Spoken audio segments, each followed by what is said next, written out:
Okay, so we're tackling a pretty hefty stack of documents today. Oh, yeah. Environmental impact assessments for mining. Hmm. Might not sound like the most riveting subject matter, but stick with us, because this is where things get really interesting. Oh, yeah. We're going to be digging into how mines plan for closure. Hmm. And I'm not just talking about shutting down operations, Right. but actually leaving behind something positive. Yeah. Think thriving ecosystems, Wow. new economic opportunities for communities, Yeah, that's it. that kind of thing. It's really a remarkable shift in thinking. Yeah, Mining used to be all about just extraction, right. but now it's really about responsible stewardship from the very beginning all the way through to the end. Mm. And we're seeing that reflected in policy changes too. Okay. Like in South Africa, for example. Okay. Back in 2014, they actually shifted the responsibility for environmental impact Oh, wow. from the Department of Mineral Resources Okay. over to the Department of Environmental Affairs. That's a pretty significant move, Yeah, handing over that kind of power. it is. What was the driving force behind that change? Well, it's a clear signal, I think, that South Africa is really prioritizing that long-term environmental health Mm-hmm. over just the immediate profits of resource extraction. Right. The Department of Environmental Affairs, they have a much brighter mandate Yeah. to consider the bigger picture. Yeah. Does a move like that in one country Uh, have kind of a ripple effect globally? I think it definitely sets a precedent. Yeah. It raises the bar for those environmental standards, Mhm. and it could influence other countries Okay. to adopt similar policies and ultimately Yeah. pushing the whole mining industry towards those more responsible practices. Right. It's all part of that bigger movement towards sustainable development. Yeah. Finding those ways to have economic growth without Exactly. sacrificing the environment. Yeah. Now, another term that really jumped out at me when I was looking through these documents was this idea of need and desirability, Mm-hmm. which feels a little bit out there for something It does. as practical as mining. Right. What's that all about? Wow, it sounds very philosophical, Yeah. but it's really a framework for evaluating a mining project's overall value. Okay. It's about going beyond just the potential profit for investors, Mm-hmm.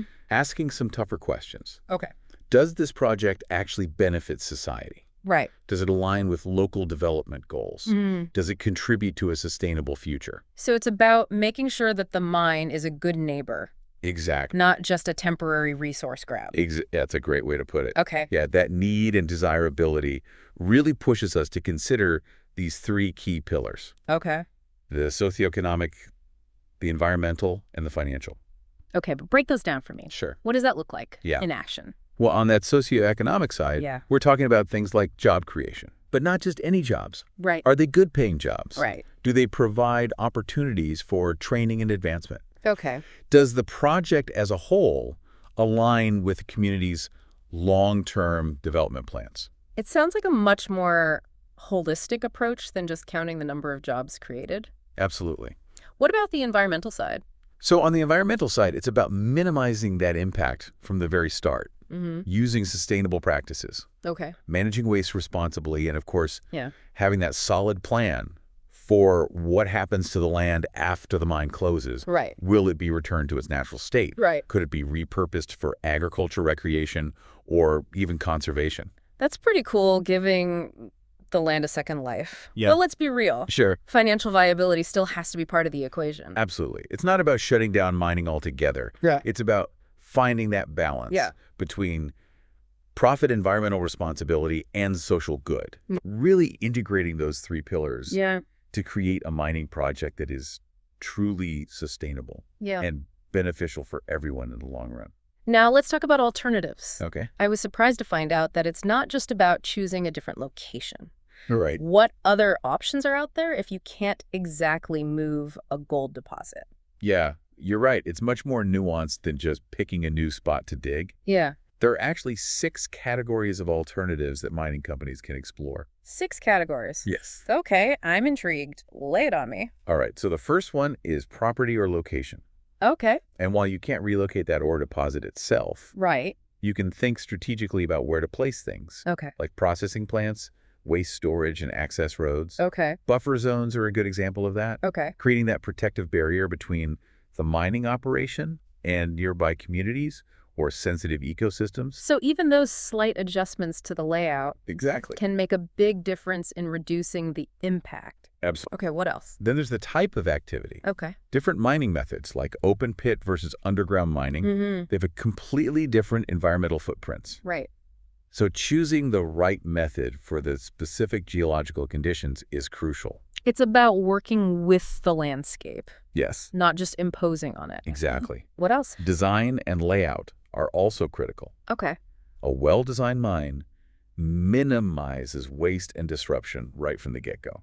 Okay. Think about the strategic positioning of waste rock dumps, Mm-hmm. efficient drainage systems, Right. even integrating the mine visually into the surrounding landscape. I can definitely see how thoughtful design could help a mine blend in Yeah, instead of sticking out like a sore thumb. exactly. Okay, what's next? Technology. Ooh. This is where we're seeing some really game-changing innovations. Okay. From those advanced pollution control systems to high-tech waste management. Wow. Technology plays a crucial role in minimizing that environmental impact of mining. So it's not just about brute force digging anymore. Right It's on. about using technology to make the whole process smarter Exactly. and more efficient. Yeah.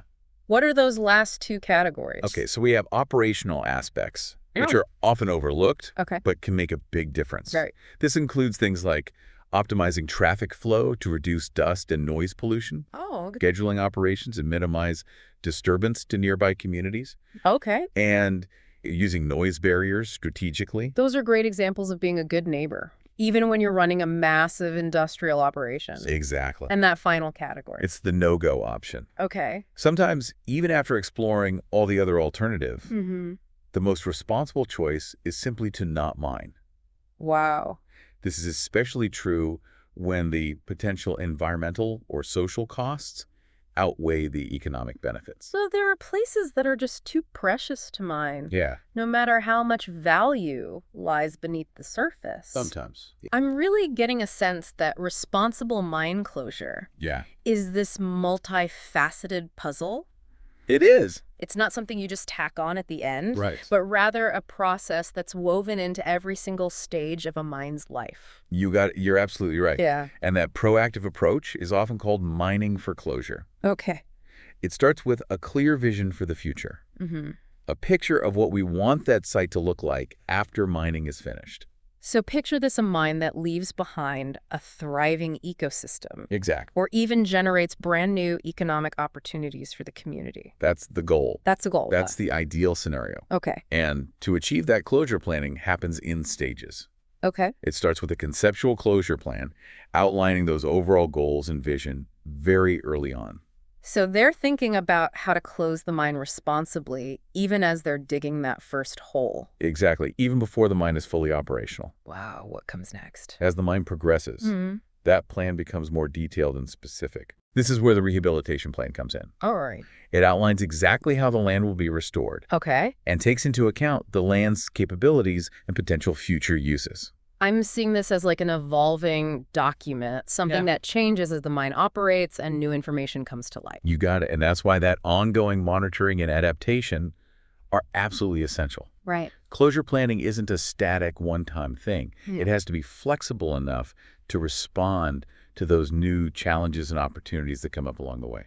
What really struck me in these documents was the ambition of the closure objectives. Mm-hmm. It's not just about making the site safe and calling it a day. It's Wow. about creating something genuinely beneficial. That's a key point. Yeah. Responsible mine closure goes far beyond just that basic safety and stability. Okay. It's about addressing these 4 key objectives Okay. that go way beyond just cleaning up. All right. I'm all ears, lamb on me. What are those objectives? All right, so the first, of course, is physical stability and public safety. We need to ensure that the site is stable, free from hazards like sinkholes or unstable slopes. Right. Yeah. No one wants to see a mine site turn into a danger zone after closure. That's a given. What else are we aiming for? Land use and land capability are crucial. Okay. This is where we start envisioning the future of the site. Right. What will it be used for after mining is finished? Right. Can it be returned to its natural state? Hmm. Or could it be repurposed for something like agriculture recreation or even conservation? Yeah. There are some truly exciting possibilities here. It's like you said earlier, Yeah, giving the land a second life, a exactly. whole new purpose. Okay, what else? Then there's visual quality. Okay. Now, this might seem less critical than safety or land use, Mm-hmm. but aesthetics really do matter. Right. We want to minimize the visual impact of the mine, Okay. ensuring that it blends into the surrounding landscape as much as possible. So it's not just about what the land can do after closure. Yeah. It's also about how it looks. Makes sense. What's that final objective? Ecology and biodiversity. Okay. This is about going beyond just cleanup and actually restoring ecosystems, Wow. protecting species, and even enhancing biodiversity. Okay. It's remarkable to see how mine closure can create brand new habitats Wow. and support a resurgence of life in areas that were once heavily impacted. That's amazing. So closure isn't just about erasing the past. Right. It's about building a better future. Exactly. But we also have to acknowledge that things don't always go according to plan. Right. How do mines prepare for those potential problems that could arise during closure? That's where closure risk assessment comes in. Okay. It's all about thinking ahead, anticipating those potential problems, and developing strategies to mitigate the risks. I know risk assessment might not sound like the most thrilling topic, Right. but it's got to be crucial for responsible closure planning. Absolutely. A truly robust closure plan anticipates and addresses potential risks across a wide range of categories. What are some of those key risks that mines need to be thinking about? Well, health and safety risks are always top of mind, Okay. even after a mine is closed. There could be hazards that pose a risk to workers or the surrounding community. Right. Things like unstable slopes, contaminated water, or even residual dust Yeah. can create those ongoing safety concerns that need to be addressed. So you're making sure that the site is genuinely safe even decades after closure. Right, exactly. What other risks come into play? Natural environment risk is another big one. Okay. It's about preventing pollution and protecting the ecosystem from any lingering impacts of that mining operation. We need to be absolutely certain that closed mines don't end up contaminating nearby rivers, groundwater, Right. or sensitive habitats. It's about being a good steward of the environment long after the mine is gone. Exactly. Okay, what else? And then there's social risk, which can be significant. Okay. Mine closure can have a huge impact on nearby communities, Yeah. especially if the mine was a major employer. Right. We need to plan for things like job losses, the potential decline of local businesses, Yeah. and even the social disruption that can occur when a major industry shuts down. So you're not just thinking about the physical site. Right. You're thinking about the people whose lives are intertwined with the mine. Absolutely. Yeah. We need to consider the well-being of those communities Yeah. and ensure there are plans in place to support them through that transition. What other types of risks factor into the equation? Reputational risk is something that mining companies are becoming increasingly aware of. Okay. If a mine closure is mishandled, it can severely damage the company's reputation, Yeah. making it harder to obtain permits or operate in other locations in the future. So there's a real business incentive to get closure, right? Absolutely. It's not just an ethical consideration. You got it. Okay, what else? And then there's the legal side of things. Right. Mine closure is subject to a complex web of environmental safety and labor laws. Oh, yeah. Companies need to make sure they're in full compliance every step of the way to avoid any legal headaches down the road. It's about dotting your I's and crossing your T's, making sure everything is done by the book. Precisely. All right, what's next? And finally, we have financial risk. Okay. Mine closure can be a tremendously expensive undertaking. Yeah. Companies need to plan for the costs of decommissioning infrastructure, Right. rehabilitating the land, and managing any long-term liabilities that might arise. So making sure there's enough money set aside to do closure, right? Exactly. Not just to shut down the operation and walk away. Precisely. And it's not just about those initial upfront costs. Right. Financial risk also encompasses potential liabilities Okay. that could emerge years or even decades after a mine is closed. What kind of liabilities? Or imagine a scenario where contaminated water from a closed mine starts impacting a nearby community's drinking water supply. Oh, wow. The mining company could be held liable for the cleanup costs and any health problems that arise, even if the mine has been closed for years. That's a sobering thought. It really highlights the importance of thorough risk assessment and planning. Absolutely. But how do mines ensure that their closure plans actually reflect the needs and concerns of that surrounding community? That's a crucial point. Yeah. Responsible mine closure isn't just about ticking boxes and meeting regulations. Right. It's about genuine stakeholder engagement Okay. throughout the entire mining life cycle, and especially during closure planning. Okay. It's vital to listen to people's concerns, Right. understand their needs, and find solutions that benefit everyone. So it's about building trust and collaborating with the community, not Yeah. just dictating terms. Right. Who are the key stakeholders that mines need to engage with? Well, first and foremost, we have the local communities. Okay. These are the people whose lives and livelihoods are most directly affected by the mine, Right. both during its operation and after closure. Sure. Their input is absolutely essential in shaping a closure plan that minimizes those negative impacts Yeah. and maximizes benefits for the community. It's about making sure that the mine is a good neighbor, Exactly. not just a temporary extractor of resources. Yeah. Okay. Who else? And then there are indigenous peoples Okay. who often have those deep cultural and spiritual connections to the land. Right. Their traditional knowledge can be invaluable in understanding the ecosystem and planning for responsible closure. It's about respecting their rights and ensuring that mining doesn't damage their cultural heritage. Absolutely. Who else needs to be part of the conversation? Government agencies play a crucial role Okay.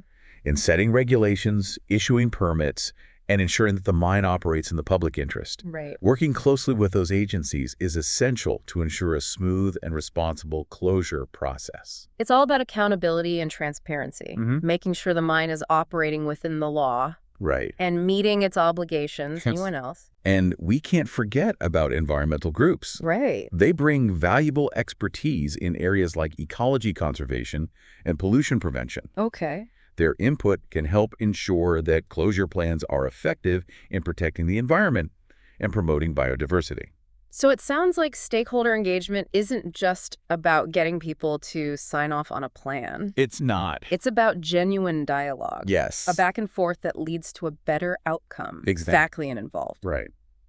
As we wrap up this part of our deep dive into responsible mine closure, I have to admit I'm amazed by the level of strategy science and community engagement that goes into it. It's a complex process for sure, Yeah. but incredibly important. Yeah. We're moving away from that old dig it up and leave mentality Right. toward a much more sustainable approach. Mine closure is no longer just an afterthought. Yeah. It's an opportunity to create something positive and lasting. It's about minimizing harm, maximizing benefits, and ultimately leaving behind a legacy that we can all be proud of. You got it.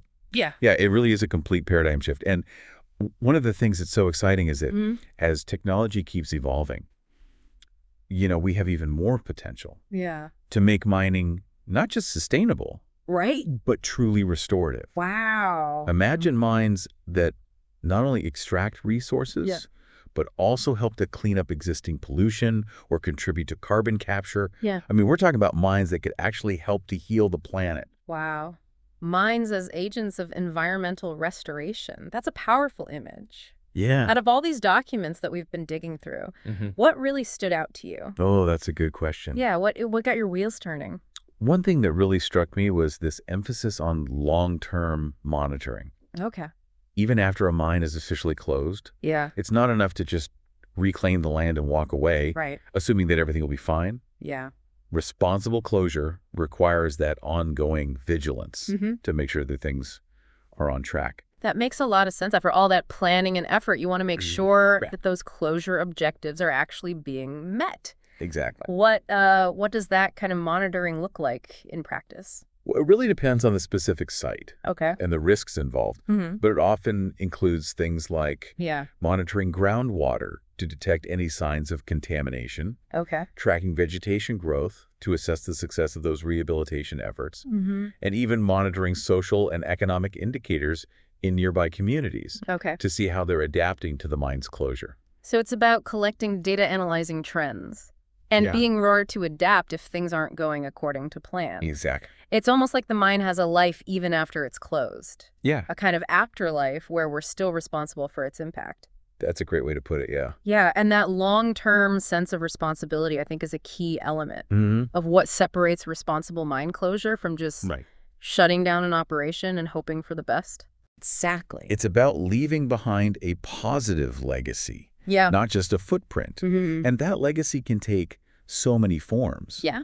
We've talked about restoring ecosystems, Right. creating new economic opportunities, but it can also be about preserving cultural heritage, Yeah. strengthening communities, even advancing scientific knowledge. Absolutely. The impact of a mine can extend far beyond just its operational life. Yeah. It can be a catalyst for positive change that ripples outward for generations. Thinking about those ripples, those Yeah. long-term impacts, brings to mind something you mentioned earlier, Right. the no-go option. Right. It's fascinating to think that sometimes the most responsible choice is to simply not mine a particular location, Yeah. no matter how tempting those resources might be. It's true. When does that become the right call? It is a tough call, Yeah. but there are definitely situations where it's the most ethical and sustainable choice. Okay. Sometimes the environmental or social costs. Are simply too high to justify the economic benefits. Yeah.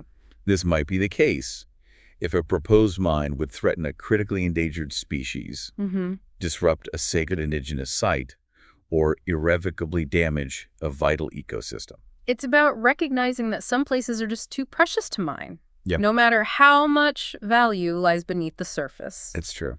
It takes a lot of courage to make that call. It does. To walk away from that potential profit for the sake of something bigger. Yeah, and it's a decision that requires careful consideration of all those factors involved, Right. including those long-term consequences for the environment, the community, and future generations. We've talked a lot about the science and the strategy of mine closure, but let's not forget about the human side of things. Right. These decisions have real-world impacts on people's lives, They do. their livelihoods, Absolutely. their don't. sense of place. How do we ensure that those voices are heard, those needs are met during the closure process? That brings us right back to stakeholder engagement, Yeah. which is absolutely crucial throughout that entire mining life cycle, Right. but especially during closure planning.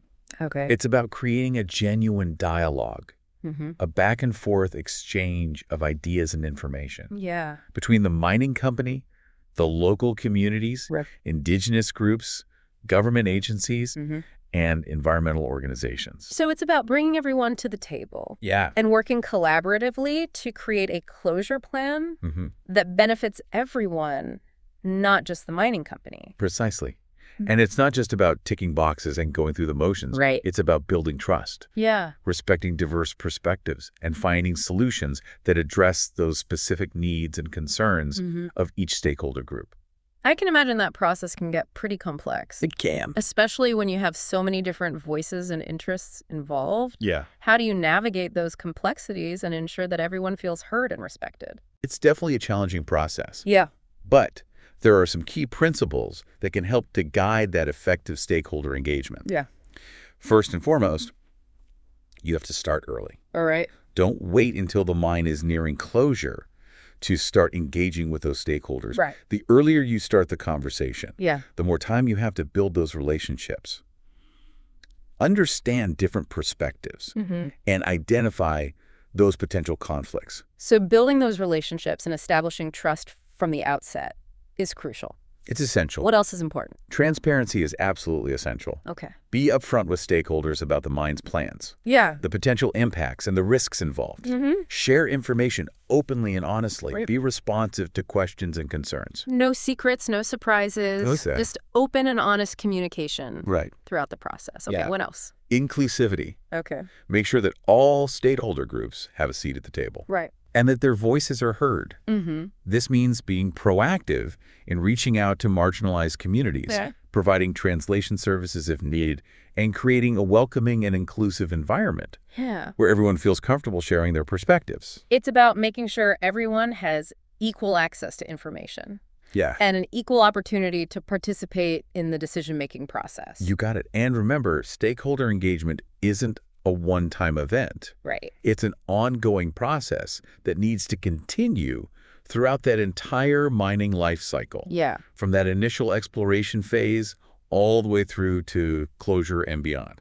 So it's about creating a continuous feedback loop, Yeah. listening to the community, adapting plans as needed, and making sure that everyone is on board with the direction things are heading. Exactly. And the benefits of this approach go far beyond just smoothing that closure process. Yeah. Genuine stakeholder engagement can help build stronger relationships, improve environmental outcomes, enhance the mine's social license to operate, and ultimately contribute to a more sustainable and equitable future for everyone involved. I'm really starting to see how responsible mine closure isn't just about mitigating negative impacts. Right. It's about creating a positive ripple effect Exactly. that benefits the environment, the community, and even the mining industry itself. That's the ultimate goal, to transform mining Yeah. from an extractive industry to one that regenerates, restores, and contributes to a healthier planet. It's an incredibly inspiring vision. Yeah. And I'm curious to explore how that vision is being put into action. Are there any specific examples of mine closure projects Oh, yeah. that have really nailed the stakeholder engagement piece? Absolutely. There are some truly inspiring examples out there, Okay. and I'd love to share a couple that highlight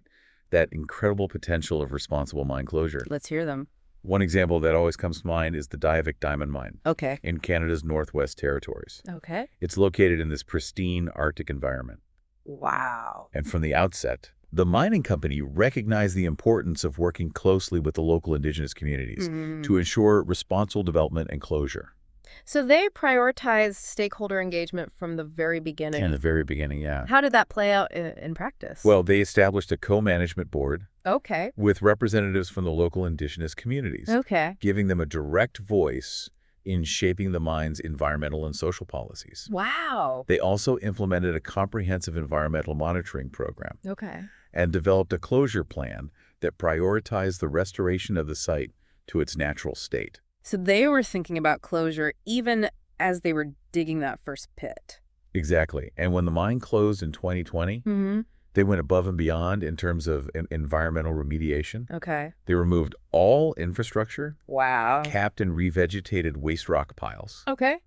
and even created artificial islands to provide nesting habitat for birds. That's amazing. Yeah, The result is a site that is well on its way to returning to its natural state. it is. That's an incredible achievement. It sounds like they truly honored their commitment They did. to responsible closure. They did, and the benefits extend far beyond just the environmental restoration. Okay. The mine also created numerous economic opportunities Yeah. for those local indigenous communities through employment training programs and business contracts, Right. and by working collaboratively throughout the process. Yeah. They built these lasting relationships based on trust and mutual respect. It's a powerful example of how responsible mine closure can create a win-win situation for both the environment and the community. It is. What other success stories come to mind?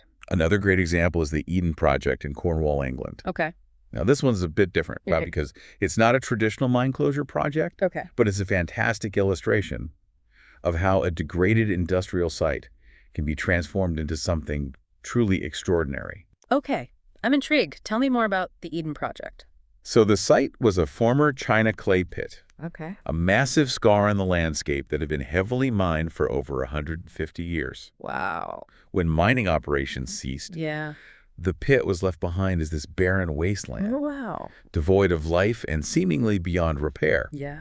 But a group of visionary entrepreneurs had a radical idea. Okay. They envisioned transforming the pit into a world-class botanical garden, Wow. a showcase of biodiversity and sustainable living. That's a pretty ambitious vision. How did they pull it off? It took years of planning, fundraising, Yeah. and engineering ingenuity, Right. but by working closely with the local community, securing funding from a variety of sources, and employing those innovative design and construction techniques, they were able to create something truly remarkable. So what is the Eden Project like today? Well, it's a global destination attracting over 1 million visitors each year. Wow. It features massive biodomes Okay. that house plant species from around the world, Oh, wow. creating this unique and immersive experience for visitors. Yeah. It also hosts educational programs, Yeah. art exhibits, concerts, Mm-hmm. and a variety of community events. So it's much more than just a botanical garden. It is. It's a vibrant hub of culture, education, and sustainability. You got it. And what's truly inspiring is that the Eden Project has not only transformed that physical landscape, Right. but it's also revitalized the local economy, created hundreds of jobs, and instilled a sense of pride and hope in the community. It's a testament to the transformative power of human ingenuity Yeah. and the incredible things that can happen when we shift our mindset from exploitation to regeneration. Exactly. The Eden Project is a shining example of what's possible when we dare to imagine a different future, Yeah. for those post-mining landscapes. Right. A future where those landscapes can become sources of beauty, inspiration, and economic opportunity. These stories are incredibly encouraging. They are. They show that responsible mine closure isn't just a pipe dream. It's a reality that's being achieved in different parts of the world. Yeah. But I have to wonder, what are the biggest hurdles standing in the way of making this the norm rather than the exception? That's a great question. Yeah. And it brings up some of the key challenges that the mining industry is grappling with as it strives to embrace this more sustainable and responsible approach to closure. Okay, let's dive into those challenges. No. What are the biggest roadblocks standing in the way of widespread adoption of responsible mine closure practices? Yeah, it seems like we've reached this turning point. The industry is recognizing the importance of responsible mine closure. Absolutely. But what are those biggest hurdles standing in the way of making this the norm rather than the exception? Well, one of the biggest challenges, I think, is simply the legacy of past mining practices. Okay. There are countless abandoned mines around the world, many of which were closed long before. Those modern environmental regulations were in place. Right. And these sites, they often pose significant environmental and safety risks. And cleaning them up can be an incredibly expensive and complex undertaking. It's like dealing with this messy inheritance from a less enlightened era. Right. So who's responsible for cleaning up those abandoned mines?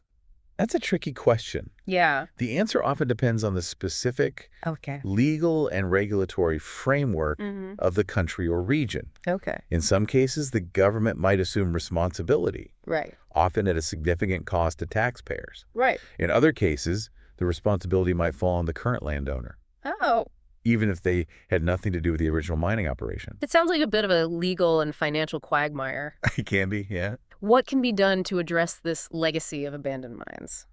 Well, there are a few approaches being explored. Okay. One is to establish those government-funded programs. Specifically dedicated to cleaning up abandoned mines. Right. Another is to incentivize private companies to take on the remediation of these sites. Okay. Perhaps by offering tax breaks or other financial incentives. So turning those liabilities into opportunities for innovation and investment? Exactly. And there are some really innovative approaches emerging in the field of mine remediation. Okay. For example, some companies are using bioremediation techniques. Okay. Essentially harnessing the power of microorganisms. Wow. To break down contaminants and clean up polluted soil and water. That's amazing, using nature to heal the scars of industry. Yeah. It's pretty remarkable. What other challenges are standing in the way of making responsible mine closure that standard practice? Another hurdle is the sheer complexity of the closure process itself. Okay. It requires expertise in a wide range of disciplines. Yeah. From engineering and environmental science to community relations and financial planning. It's not something you can just tack on at the end. Right. It needs to be integrated into every stage of a mine's life cycle. So it's not just about having a good plan. Yeah. It's about having the right people and the right skills to execute that plan effectively. Absolutely. And that requires investment in training and education, not just for mining professionals, but also for government, regulators, community stakeholders, and the public at large. It sounds like responsible mine closure isn't just an industry issue. It's not. It's a societal issue that requires a collective effort. It really is. What role can the average person play in pushing for more sustainable mining practices? Well, there are a few things that individuals can do to make a difference. Okay. First and foremost, educate yourself about the issue. All right. Learn about responsible mining practices, the impacts of mining on communities and the environment, and the steps that are being taken to improve the industry. Knowledge is power. Exactly. So once you're informed, what can you do with that knowledge? Well, support companies that are committed to responsible mining. Okay. Look for certifications like Fairmine Gold or the Initiative for Responsible Mining Assurance, which is also known as IRMA. Okay. And these certifications indicate that a company is adhering to those high environmental and social standards. So voting with your wallet, choosing to support businesses that are doing things the right way. Exactly. What else can individuals do? Engage with your elected officials. Okay. Let them know that you care about responsible mining. Encourage them to support policies that promote sustainable practices. Right. hold mining companies accountable, and ensure that communities have a voice in the process. It's about making your voice heard and demanding better Yeah, from the companies and the policymakers who shape the industry. absolutely. This deep dive has been incredibly eye-opening. Yeah, it's been great. It's clear that responsible mine closure isn't just about minimizing harm. It's about maximizing benefits, restoring ecosystems, creating economic opportunities, Yeah. and ultimately leaving behind a legacy that future generations can be proud of. It's about shifting our mindset from extraction to regeneration, Yeah. from short-term profits to long-term sustainability. Absolutely. And while there are certainly challenges ahead, Mm-hmm. the progress we've seen in recent years really gives me hope that we're moving in the right direction. I'm feeling that sense of hope too. Good. It's inspiring to see the innovative solutions that are emerging Yeah, and the growing awareness of the need for responsible mining practices. absolutely. So for everyone listening out there, what questions does this raise for you? Yeah. What aspects would you like to explore further?